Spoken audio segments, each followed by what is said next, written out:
Hello, and welcome to Outnumbered the Podcast. I'm Audrey. And I'm Bonnie. We are experienced moms to a combined total of 19 children. In our weekly episodes, we explore relatable topics using our perspectives of humor and chaos. Tune in for advice and encouragement to gain more joy in your parenting journey.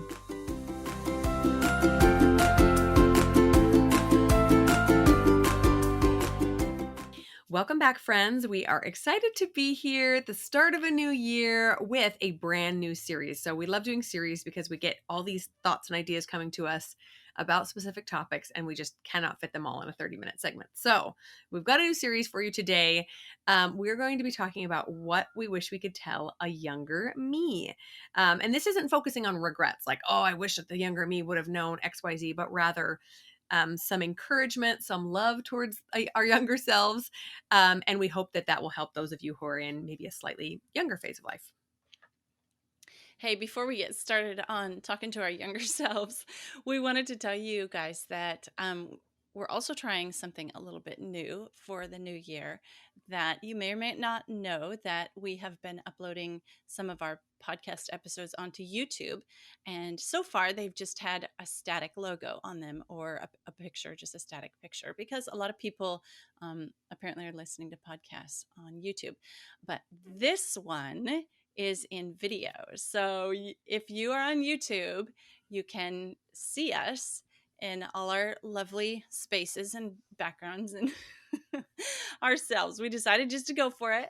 And so you might want to check us out on our YouTube if you want to see this one live and in person. Not live, but like in person or something. Yeah, but like with faces and stuff. Yeah.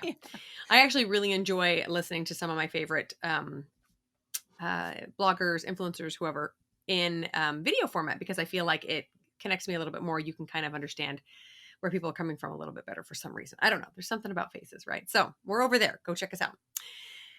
Okay, so back to the topic of what we tell our younger selves. So I think that, Audrey, you and I are kind of in a fairly unique position of not only being relatively experienced moms. I have about 17-ish years experience. Audrey has, what are you at now? 23,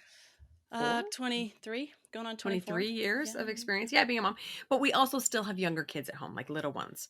And so because of that, we kind of have this perspective of, oh, we're still doing the diapers and the night feedings and all these things. But we also are realizing that the little things that bothered us 15 years ago, 20 years ago, don't bother us so much anymore. So that's kind of what we're trying to share with you guys. What we would do differently, or the things that we would just tell ourselves, give ourselves permission to let go of way back then. So that's kind of where we're coming from. Yeah. Or maybe, what is it called? The bird's eye view of, hey, guess what the fruit is of what you did. Yeah. Like, you can see what worked out and what didn't. Yeah. That might have helped a younger me to know, hey, you know what? You're really going to be glad that you did this. Yeah. Totally. Okay. So today we're going to focus on babies. And even though maybe we do lots of things differently than we did with our first couple babies, there's also plenty that we do the same.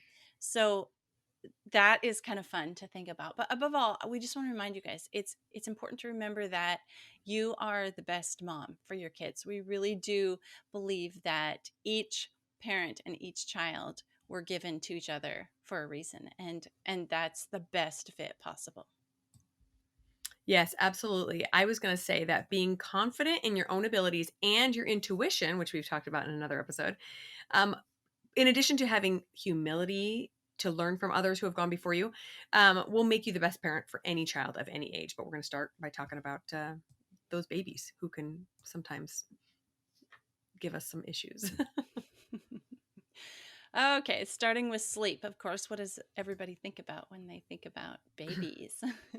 Sleep, yes, so crucial, and it can be so elusive when there is a small baby at your house. Yep, totally. So my intuition told me, and I got a few things right from the get-go, I think, because I listened to what my intuition was telling me, and that was to not let my baby cry it out, but also to fight for my own sleep, because sleep has always been very important to me, and both of those have served me really well. What I wish I had learned was that it was possible to sleep train children peacefully and without trauma. Before I had my twins, they were numbers 4 and 5, because they about killed us from exhaustion. So that was one thing that I wish I would have learned early on. My first 3 were just really naturally good sleepers, kind of fell into a rhythm on their own. and those other ones did not. So we learned that the hard way. But that being said, I also learned patience. I learned tenacity. I learned compassion for other parents going through the same thing, having gone through that experience. So I don't know that I would have taken it away from myself, but I would have probably given myself a big hug and some more chocolate and said, "You can do it. It'll get better, I promise." And every once in a while stepped in and helped out so you could just have a good long nap. Yes. Yes, I wish I could have cloned myself. You, me, go take a nap. You, me, go feed a baby. Oh, well, my intuition told me, as far as sleep went, that the family bed was the best fit for us. And there was a lot of kickback when we decided to do that. So I think what I tell my younger self is trust my instincts and my research that I did and just kind of care less about what other people had to say about our choice. It was well researched when we decided to do it. And looking back now from that, that perspective that I have now, looking back, it was a really, really good choice. I feel like part of the reason our family is so close and our kids are so close is because of how close we were, how attached we were, how much we just physically had skin to skin contact at the beginning. And so that was a really, really good decision. I'd pat myself on the back for that one. One thing I think that about as far as sleep goes that I would change is on my first one, she was such a light napper. She would take naps, but she was such a light napper. I think I would tell myself, um, that you don't have to lay down with her the whole Mm, time to get her to sleep. Nurse her and then lay her down and let her kind of fuss and wiggle and then get up and move. But I remember feeling kind of a little trapped that I couldn't move because I knew if I moved, she would wake up. And also, in our first home that we had with a baby, we had like nothing and we were sleeping on a futon and it was really wiggly. So anytime I tried to mm. get up, it would like wiggle and I'd be like, oh, I can't move. And I'd like try to move in slow motion to get up Yeah, off that one bed. inch at a time. We've all done that. First, I'll always have like a hand on a baby, and the first thing I do is like just lighten the pressure little by incrementally, Yeah. and then the hand is hovering. It's like, okay, she didn't move. All right, now back away slowly.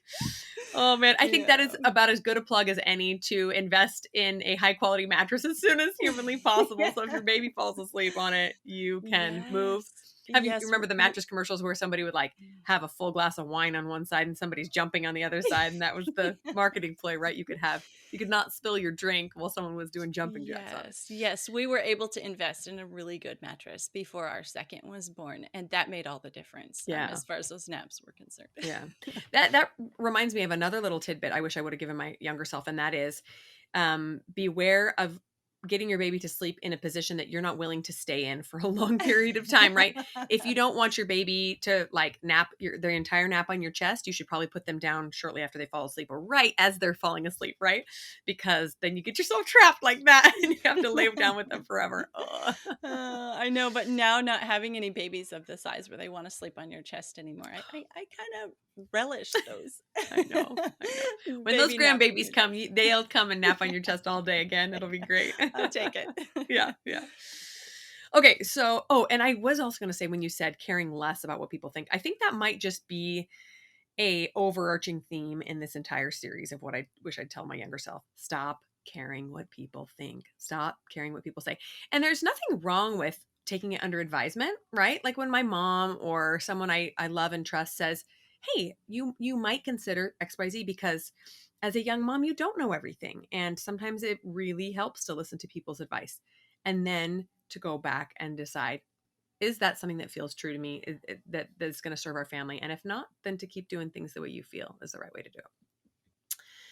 Okay, so number 2 is feeding time for the babies. So there is a lot of hoopla, as we talked about in I think we have a breastfeeding episode, right? On the whole debate of breastfeeding versus bottle feeding.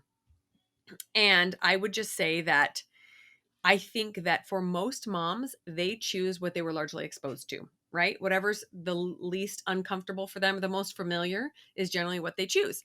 But it also bears saying that doing some research is never going to hurt things, right? And then once you do make a decision, follow your intuition, right? There may just be something in it that is just right for you and your baby. So once again, listen to your own heart, do a little bit of research, and go with that. And if and maybe you weren't exposed to breastfeeding, for example. That seems to be one that is really tricky to get the hang of if you haven't seen women do it regularly, but you really want to do it, you can do it. You just might have a few extra hurdles to overcome because you haven't seen it done. So, Yeah, that was exactly my decision. And again, I tell my younger self to pay attention to my instincts because I did not have a lot of exposure to breastfeeding, women who breastfed, and especially the extended breastfeeding and child-led weaning that I chose to do. So that was pretty foreign to me. And again, I tell my younger self, pay attention to your instincts, do your research, trust your decisions, and and then just go with it. Like be confident in that. Like one thing that we decided to do was people thought we were crazy, but we decided not to introduce food other than just like a graham cracker or something to keep them busy until about 1 year, until they had either they were just like I couldn't keep up breastfeeding anymore, or they were um, too hungry or the too much interest in food. But we had happy, fat, clearly healthy babies that proved what we were doing was working. And I could keep up on the breastfeeding, and just because everybody else was saying, excuse me, you're not feeding your baby cereal, at whatever months, and then, oh, your baby doesn't eat food yet, that kind of thing. And then everybody trying to hand your baby, whatever candy or whatever. And just like trust it, it's working, and look at the results, and just be confident in your decision. I think again here, that's what I would tell myself, my younger self. Just it's working. Don't stop. right, right. And conversely, if you feel like something isn't working, don't be afraid to experiment with something else, right? Maybe you thought breastfeeding would work for you and it just isn't, or it's somehow negatively affecting your relationship with your baby or your own mental health. It's okay to change and do something different that is going to be best suited for you and your baby, but you will probably know, especially once you've done a little bit of research. I wish I would have known just how many times I was going to struggle through a breastfeeding relationship. And I've always wanted to nurse my babies and enjoyed it 97% of the time. But there were a couple of times where I thought, this is torture. What is going wrong? And there were some things wrong, some bad latches. We dealt with a couple of tongue ties. But because I was committed from the beginning, I didn't give up. And I'm really grateful that I didn't, because they were things that we were able to work through. But like I said, we give you permission to do what is right for you and your baby. Yeah, totally. It's gonna hurt. That's what I tell my younger self, but keep going. Yeah. Yeah, you can do it as far as breastfeeding. Yeah. Okay, third area we want to move in to is comparison to other moms. I think every mom struggles with this at some point or another in their mothering years, and some harder than others. um, I think when this hit me the hardest, or when I was cured of this, is when I had my third. And so there was a acquaintance that had a baby almost exactly at the same time as my third. And um, she was very competitive, and very competitive about how much does your child weigh, and how, what are they doing now, and have they rolled over yet, and are they walking, and did they eat, did they go to the bath, and like all these milestones. And I was just like, maybe because it was my third and her first, that she was looking for, well, I don't think she's looking for advice. I think it was just a comparison You just thing. want to And make herself feel better because I she thought that would know. happen if, I yeah, know, I she's know. But comparing. maybe because it was my third, I was like, well, my first and my second both walked at different times. So pretty sure my third is going to walk at a different time than my first and second. So it doesn't really matter if your baby is walking before mine or my baby is walking before yours, because all babies do it their way. Yeah, that's really nice that fairly early on you got to cure yourself of that, right? So I wish I could just go in and hug a younger me and tell her that every mother has the strengths that she needs to be the best mom for her kids, right? And everyone else does too. And they will look way different than mine, because my strengths look different from Audrey's, and Audrey's look different from her sisters, and on and on. Because we all, live different lives and have different journeys. But it doesn't matter what yours looks like. It's going to be the best one for you. Doesn't matter if there's always junk on the floor and dishes in your sink, which is true for me from day one and still is. Just give yourself permission to live the life that you want. Stay in your lane, right? Without paying too much attention to what other people are doing.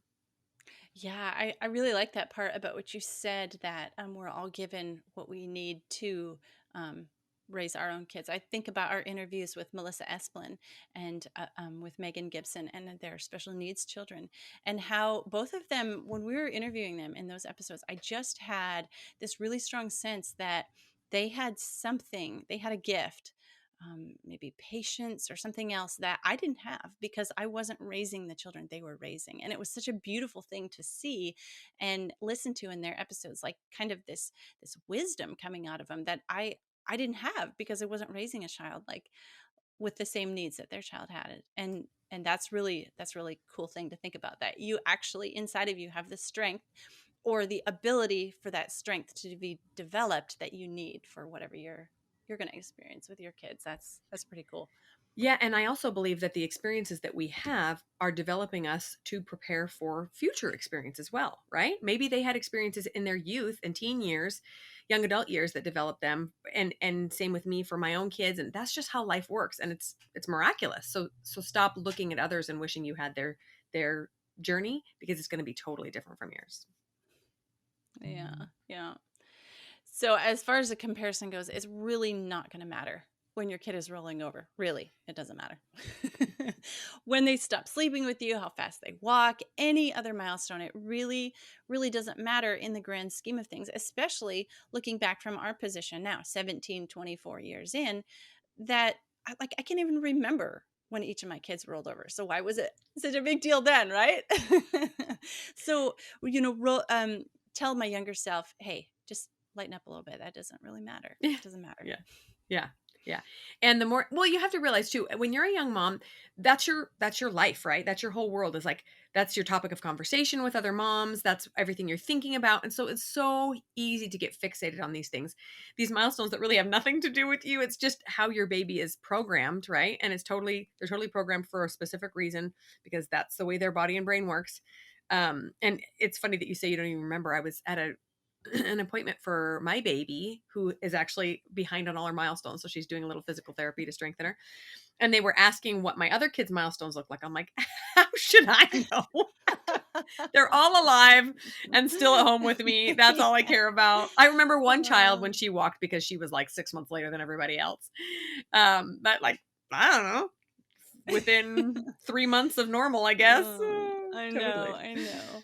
Another thing I'd tell my younger self, that I'd say it in a way, hopefully, that like my younger self wouldn't want to slap me, but that you really will miss those younger stages, and Mm. that can be done without wanting those stages back. Like Mhm. you can miss like breastfeeding without wanting to breastfeed a child again. And I think sometimes why the younger me would want to slap somebody when they say, "Oh, you're gonna miss this," is because I'd be like, "Well, then you take it. Here, take this screaming child, and you deal with it."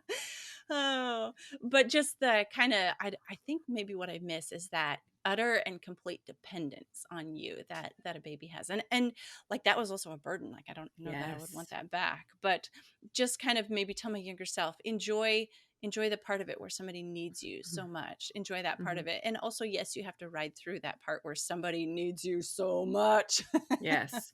Yeah. That's such a great point, and I do laugh about that all the time. I always tease young moms, "Oh, is there a grandma on the checkout line telling you how much you should enjoy this screaming toddler right now because you'll miss it when it's gone?" Yeah. I just don't listen to them. I know it's hard. Yeah. But you make such a good point. It's okay to not like a specific phase. Like, almost every one of my children between the age of 3 and 5 are total hellions. They're horrible. They destroy my house. They're so naughty. But it's also possible for me to sit there and cuddle them and say, "I love you so much. I wish you would never grow up. But also, you drive me crazy." Like, that is life. This yin and yang, right? The dichotomy of crazy psychotic toddler and also just so stinking adorable. And so this is kind of where Audrey is, right? Like, you were just mentioning that you're no longer breastfeeding, no longer have diapers for the first time in I decades, know. right? I know. And I know. it's okay for you to think, "Oh, I miss having a little baby on my chest," but also it's okay, because this is the phase I'm in and I'm excited to move on, It- you know? yes, it reminds me how in one of our episodes we were talking about the power of and. Like, Mm. I miss it and I'm so glad to be out of it. But because, yes, Yes. I know I shared that on our Patreon episode for December that I'm not breastfeeding anybody anymore, not pregnant or nursing, not potty training. And this is the first time I'm out of those three for, yeah, almost 25 years. It's crazy. Yeah. Yeah. Crazy. And yeah, and I would suggest if you're listening out there and you are in one of those younger phases and you just struggle with whatever you're going through, potty training issues or whatever, that you employ that power of and, right? Like I hate potty training, and it will be over so soon, right? And I won't have a chance to go talk with my toddler on the potty 14 times a day. And that will be wonderful. And it will also be a little bit sad. This I know. bittersweetness of children growing up Yeah. and changing, right? Yeah, it's Yeah, wonderful. yeah. One thing I would tell my younger self about the comparison of, of things is sometimes later milestones actually are easier on you. So, for example, later potty training, that is so much Mm. easier and faster than someone who potty trains early. We have a whole episode about potty training, but hey, just because somebody's kid is potty trained faster, who cares, right? Maybe they're Yeah, and still if having to deal with accidents 2 years later, and you yes. don't, because your kid. I mean, every time you change their diaper, it could have been an accident, but they're in a diaper, so who cares, right? Every child is different and will be different in your family and in every family. I mean, all my kids potty trained at different ages. Who cares, right? Yeah, I'll give an amen to that one. That's for sure. And if you're out there wishing your child would just roll over and start crawling all of a sudden, then let me tell you that moving babies are a pain in the butt. And they eat everything off the floor and then they get underfoot. So there are pros and Yeah. cons to everything. And I think it's a true talent in motherhood to sit and just be in what is today. Right. In the Sharpie on the wall because of the naughty toddler and the teenager who's slamming the door in my face and all of it because it's the life that I chose and I love it. Are there things that I dislike? Yeah. Does anybody have a life that doesn't have things that they dislike in it? I don't think so. If so, tell me how you did it.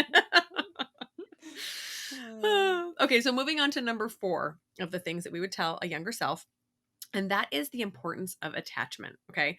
So, especially in regards to babies. So, there is oodles and oodles and oodles of research out there on just how important it is for babies to have a really rock solid attachment to their caregiver, preferably a parent. And so, things like co sleeping, baby wearing are very important, but sometimes still get a bad rap. And so, if there is some drama in your life surrounding these things, just ask yourself, what is going to give my baby the most solid foundation of attachment to me and go that direction, right? yes, absolutely. I love to talk about this one, especially now, because this is where I can really see the fruit of attachment parenting is, 20, 25, 24 years later, 20 years from this side of it. And our family is really close and very attached. And it's because of those close attachments that were formed when they were babies. One thing I would tell my younger self is to listen to those mentors who you really connect with, and that you see positive results in their kids, and you want those results in your kids. So if somebody's giving you advice and it's just kind of going against your grain, look at the result of what they're telling you in their own relationship with their own kids. And if you don't want that value produced in your kids, then just tune that voice out. You don't have to listen to every voice just because it's talking to you and giving you advice, but make sure you pay attention to and then emulate those voices and those mentors who have the results that you're really wanting. And it's perfectly okay to tune out voices that are maybe, oh, I don't know, closer to you, you're related to them or whatever, if it's not producing a result that you're aiming for. Yes, absolutely, absolutely. And I've said this multiple times too. I really think that our modern Western society has a lot going against it for young mothers because we don't have these tight knit communities like we used to. I mean, we used to live, within 500 yards of our mothers and sisters and aunts and cousins and everyone would support us during birth and breastfeeding and the struggling phases of parenthood and celebrate together. And we just don't have that. We might move 3,000 miles away from our family and be stuck alone in a house while our spouse goes off to work, and it's very isolating and it's very, very difficult. So if you can find one or two mentors to give you some tips, advice, encouragement in your motherhood journey, and obviously in person is the most important, but the internet's okay too, right? If you can just find somebody online that you admire and you want to follow, then that will set you up for success and say, oh, I want my children to turn out like this person's. Tell me some tips and advice. However, once again, lean on your own intuition, right? And do what feels best for you. So some examples of this in regards to attachment are forcing a baby to leave your side before they're ready. If you have children, you probably know that every personality is different, right? You're going to have some babies that as soon as they can crawl, they crawl off away from you and they don't ever want to come back until they're hungry, right? And Yeah. other ones that want to cling on you like a little koala bear forever. And so that's something that you get to decide, like, are you going to pry this baby off you and make him go to somebody else? I mean, obviously, if you need a little self-care and a sleep, that's totally okay. But or are you just going to allow that attachment to develop naturally? Sleeping alone, anything else, if they feel uncomfortable and you don't want to do it, that is your prerogative to say, nope, I'm just going to keep this one close to me. This is what this baby needs, right?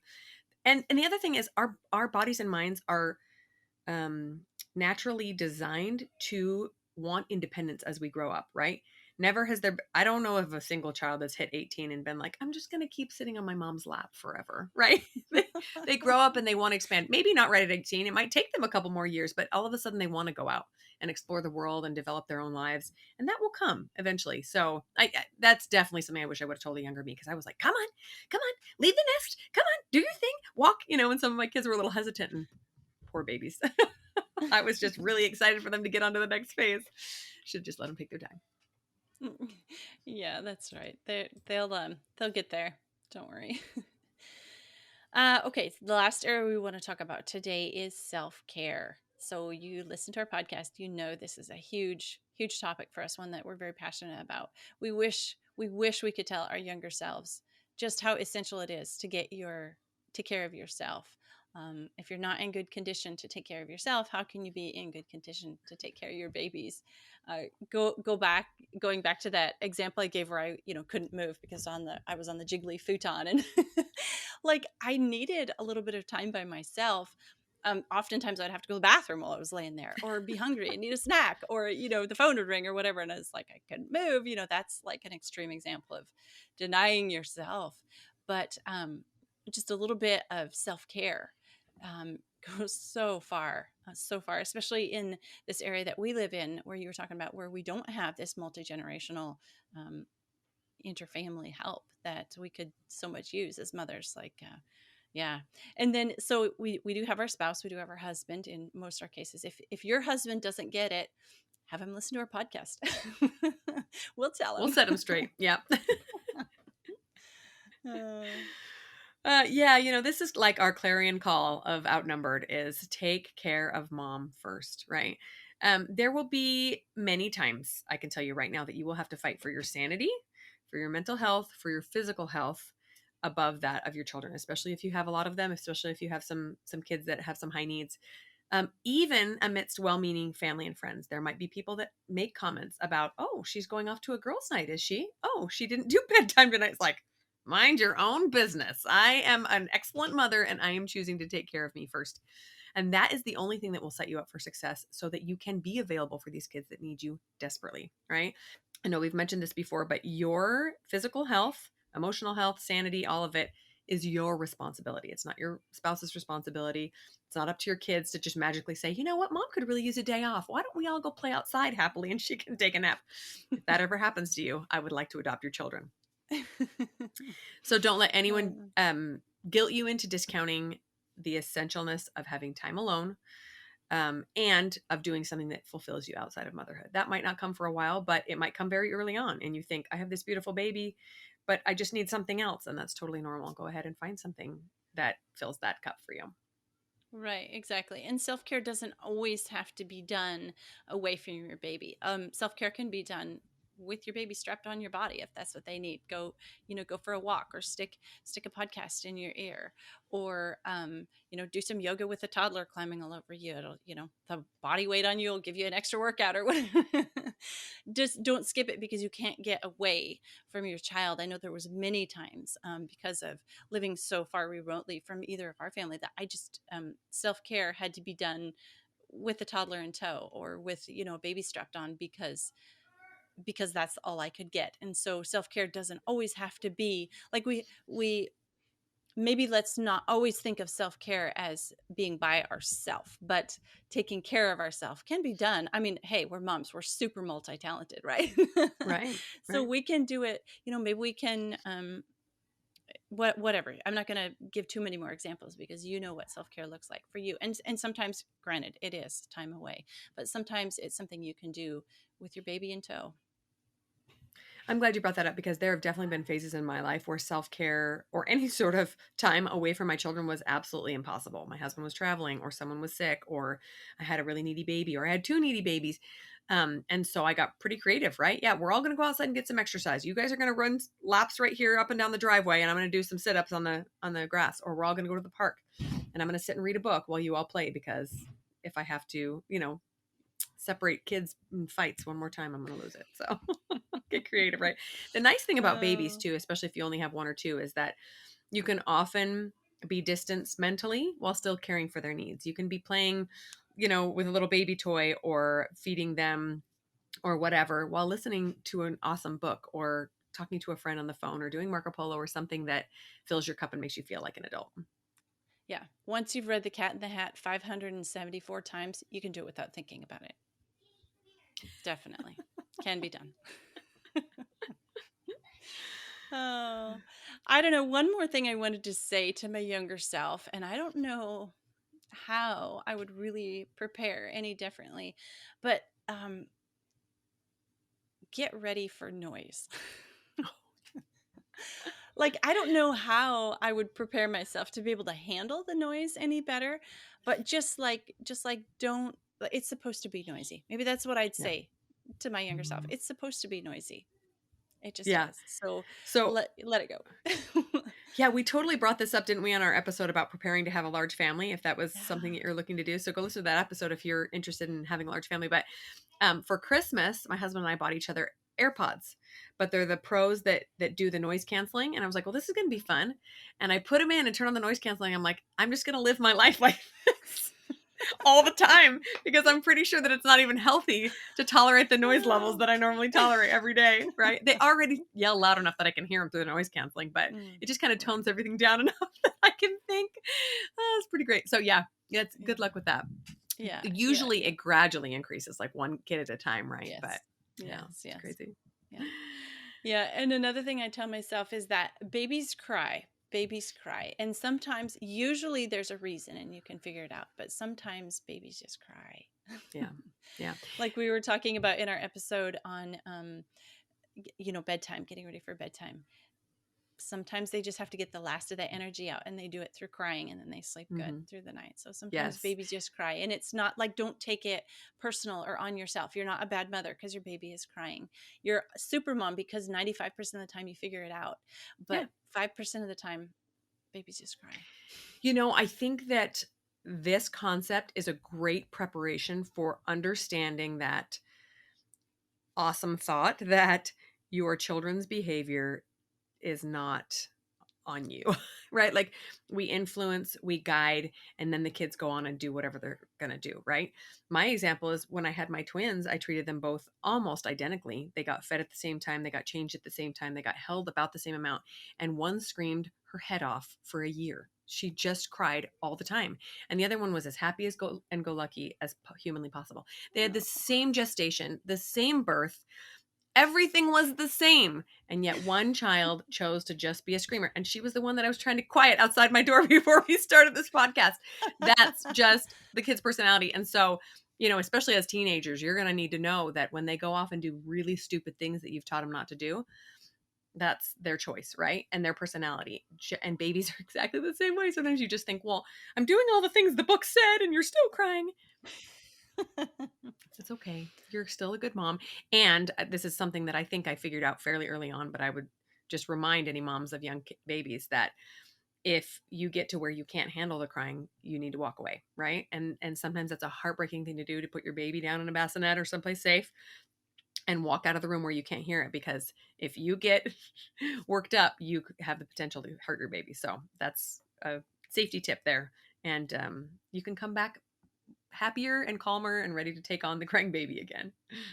Yeah, yeah, that would be another tip that I would share with my younger self is your baby. Um, it's almost animalistic in how it can feel and pick up on your emotions. Like when you're riding a horse, for example, you have to be, if you're nervous, the horse can feel it. If you're angry, the horse can feel it, can sense it. And so your baby, that's like like they don't have communication cues. They have body cues, and they can pick up on the way you're feeling. So when you are, let's just say, out of sorts in general, your baby can pick up on that. And that's another reason why it's so important to take care of yourself and get yourself in a calm space, because then you're way more likely to be able to calm your baby than if you are in a worked up state. That, why is my baby so worked Yes. up? Well, go calm yourself and then Absolutely. try again. I've even noticed amongst the people that hold my baby regularly. So there are some neighbor kids that come over and hold my baby regularly. They're not quite as accustomed to crying babies as my children are. And so Yeah. the baby will be wailing in my kid's ear and they're like, "Oh, it's fine." They're totally chill. And then the baby calms down. But the neighbor kids get really freaked out. Like, the baby's crying. What do I do? And then the baby escalates. I'm like, Yeah. be Yeah. the adult. Yeah. Great Yeah. tip. So Yeah. before I had family around to help or older kids, it would be my husband and I would tag team. Like I'd be like, okay, I can't deal with this. Hold the baby, give me 5 minutes to calm down, and then I'll come tag team. And my husband, of course, was always super chill, and he could always get the baby calmed down before I got myself calmed down, probably really most of the time. Oh, yeah. Okay, so that's our episode for you guys. I hope those of you watching have enjoyed the video portion. If not, you check us out on YouTube now. And be sure to check the show notes for some additional episodes that go along with this, including the episodes of the moms with special needs kids that we interviewed. We'll add the breastfeeding episode and a couple others that we refer to. So go check those out. We'll talk to you guys next week. Thanks for listening, friends. Click the link in the show notes to subscribe to our email and never miss another episode. Show us some love by leaving a review on iTunes or sharing the podcast with a friend. Thanks for all your support. We'll talk to you next week.